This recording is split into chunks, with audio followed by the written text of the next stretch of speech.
Hi friends, welcome back to our YouTube channel. మీరు చూస్తున్నారు Rimo educational world YouTube channel.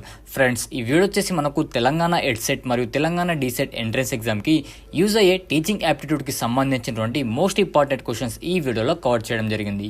Friends, మీరైతే ఈ వీడియోని స్కిప్ చేయకుండా ఎండ్ వరకు చూడండి. Let us dive into topic. Friends, ఇక్కడ వచ్చేసి మనకు ఫస్ట్ క్వశ్చన్, భారతదేశ విద్యారంగ చరిత్రలో అత్యంత సమగ్రమైన కమిషన్ ఏది?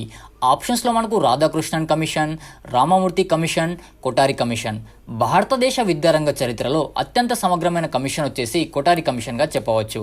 నెక్స్ట్ క్వశ్చన్ వచ్చేసి ఇక్కడ మనకు కొఠారి కమిషన్ను ఏర్పాటు చేసిన సంవత్సరం ఏది? ఆప్షన్స్లో మనకు 1969, 1962, 1976, 1986. కొఠారి కమిషన్ను ఏర్పాటు చేసిన సంవత్సరం వచ్చేసి ఇక్కడ మనకు 1962గా చెప్పవచ్చు. నెక్స్ట్ క్వశ్చన్ వచ్చేసి ఇక్కడ మనకు కొఠారి కమిషన్ ప్రకారం జాతీయ ఆదాయంలో ఎంత శాతాన్ని విద్యకు కేటాయించాలి? ఆప్షన్స్లో మనకు 3.7% అండ్ అదేవిధంగా 10%, 6% మరియు 7%. కొఠారి కమిషన్ ప్రకారం జాతీయ ఆదాయంలో ఎంత శాతాన్ని విద్యకు కేటాయించాలి అంటే ఇక్కడ మనకు 6% అయితే విద్యకైతే కేటాయించాల్సి ఉంటుంది. నెక్స్ట్ క్వశ్చన్ వచ్చేసి ఇక్కడ మనకు విద్యను భవిష్యత్తుకు పెట్టుబడిగా పేర్కొన్నది ఎవరు?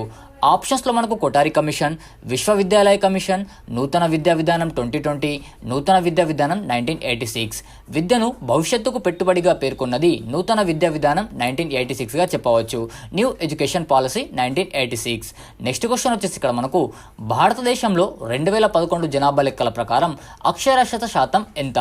ఆప్షన్స్లో మనకు 83%, 73%, 69%, అదేవిధంగా 64%. భారతదేశంలో 2011 జనాభా లెక్కల ప్రకారం అక్షరాస్యత శాతం వచ్చేసి ఇక్కడ మనకు 73%గా చెప్పవచ్చు. నెక్స్ట్ క్వశ్చన్ వచ్చేసి ఇక్కడ మనకు ఫ్రెండ్స్ ఇక్కడైతే కొంచెం మనకు స్పెల్ మిస్టేక్ అనేది జరిగింది. సో మీరైతే ఇక్కడ మీరు జాగ్రత్తగా గమనించండి. ఫ్రెండ్స్, ఇక్కడ వచ్చేసి మనకు విద్యా బోధన ఏ విధంగా ఉండాలి? ఆప్షన్స్లో మనకు పాఠశాల కేంద్రీకృతం, విద్యా కేంద్రీకృతం, విద్యార్థి కేంద్రీకృతం, ఉపాధ్యాయ కేంద్రీకృతం. విద్యా బోధన ఏ విధంగా ఉండాలంటే ఇక్కడ మనకు విద్యార్థి కేంద్రీకృతంగా ఉండాలి. చైల్డ్ సెంట్రిక్గా మనకైతే ఎడ్యుకేషన్ అనేది ఉండాలి.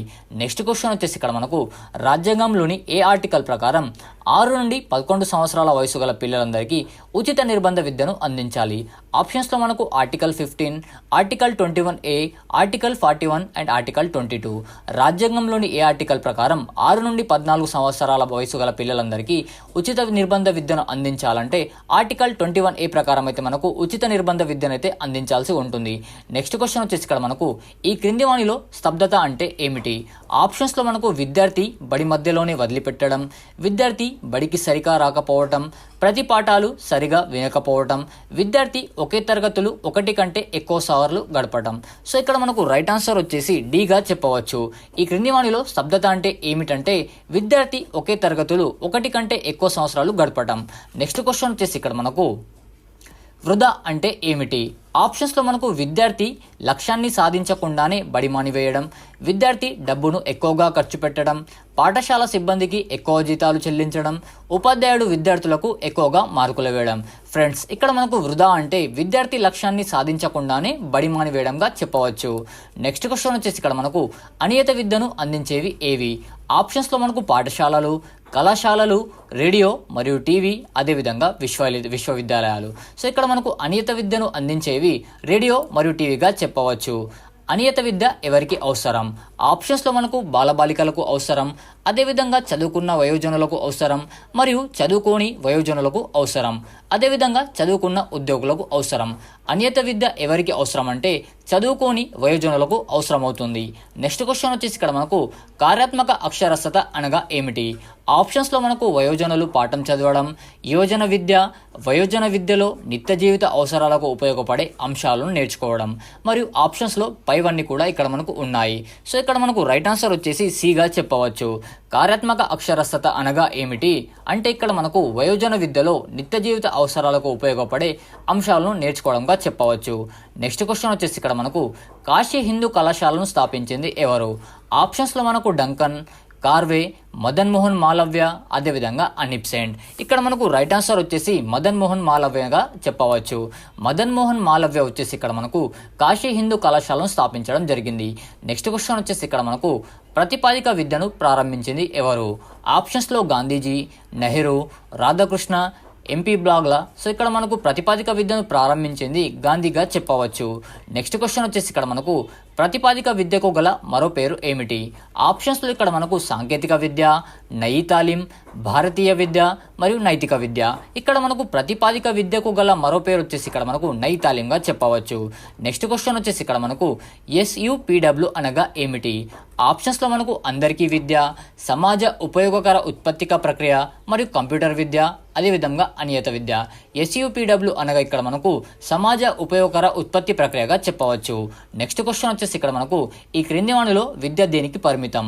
పాఠశాలకే పరిమితం, విశ్వవిద్యాలయాలకు పరిమితం, జీవితాంతం కొనసాగుతుంది, అదేవిధంగా PhD వరకు కొనసాగుతుంది. ఈ క్రింది వాణిలో విద్య దేనికి పరిమితం అంటే జీవితాంతం కొనసాగుతుందిగా చెప్పవచ్చు. నెక్స్ట్ క్వశ్చన్ వచ్చేసి ఇక్కడ మనకు APPEP అనగా ఏమి? యువజన విద్యా కార్యక్రమం, కళాశాల విద్యా పథకము, దృశ్య శ్రవణ విద్యా పథకము, అదేవిధంగా ప్రాథమిక విద్యా పథకము. APPEP అనగా ఇక్కడ మనకు వచ్చేసి ఆంధ్రప్రదేశ్ ప్రీ ప్రైమరీ ఎడ్యుకేషన్ పాలసీగా చెప్పవచ్చు.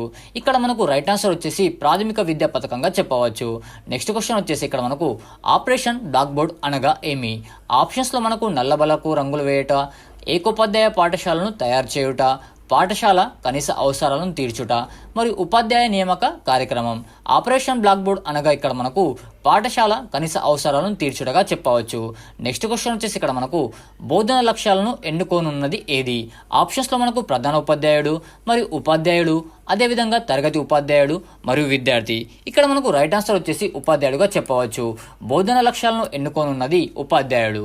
ఫ్రెండ్స్, ఇప్పటివరకు మన యూట్యూబ్ ఛానల్ని సబ్స్క్రైబ్ చేయకపోతే please do subscribe to our YouTube channel.